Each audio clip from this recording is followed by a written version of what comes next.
অনেকগুলো গয়না পাওয়া গেছে, গয়নাগুলো খুব দামি মনে হচ্ছে। আর কোনো চিন্তা নেই, কেউ কিছু টের পাওয়ার আগেই যাই গয়নাগুলো কোনো ভালো জায়গায় লুকিয়ে ফেলি।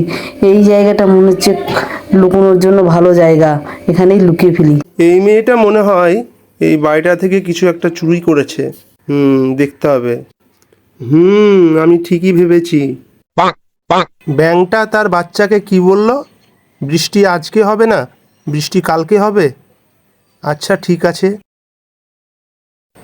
উফ বাবা, কি গরম! কে জানে কবে বৃষ্টি হবে ভগবান। চিন্তা করিস না মা, খুব তাড়াতাড়ি বৃষ্টি হবে, আগামী কালকেই বৃষ্টি হবে, শান্তি পাবি। সব চুরি হয়ে গেল আমার, সব নিয়ে নিল গো। আমি আর কোথায় পাবো? সব চুরি হয়ে গেল আমার, সব নিয়ে নিল। কি হয়েছে মা, কান্নাকাটি করছিস কেন? বাবা, আমার গয়না চুরি হয়ে গেছে।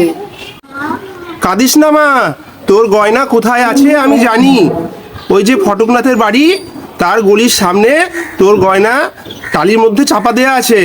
যা গিয়ে নিয়ে নেগা। ঠিক আছে বাবা, আমি এক্ষুনি যাচ্ছি।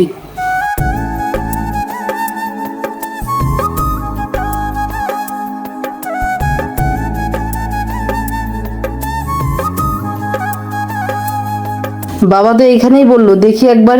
এই তো আমার গয়না, আমার সমস্ত গয়নাই ঠিক আছে। অসংখ্য ধন্যবাদ বাবাকে।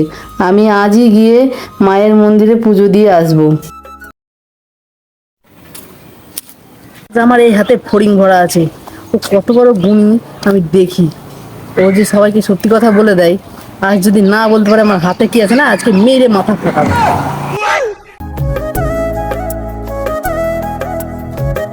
এই যে বাবা সাহেব, আপনি তো খুবই গুণী হয়েছেন, বলুন তো আমার হাতে কি আছে?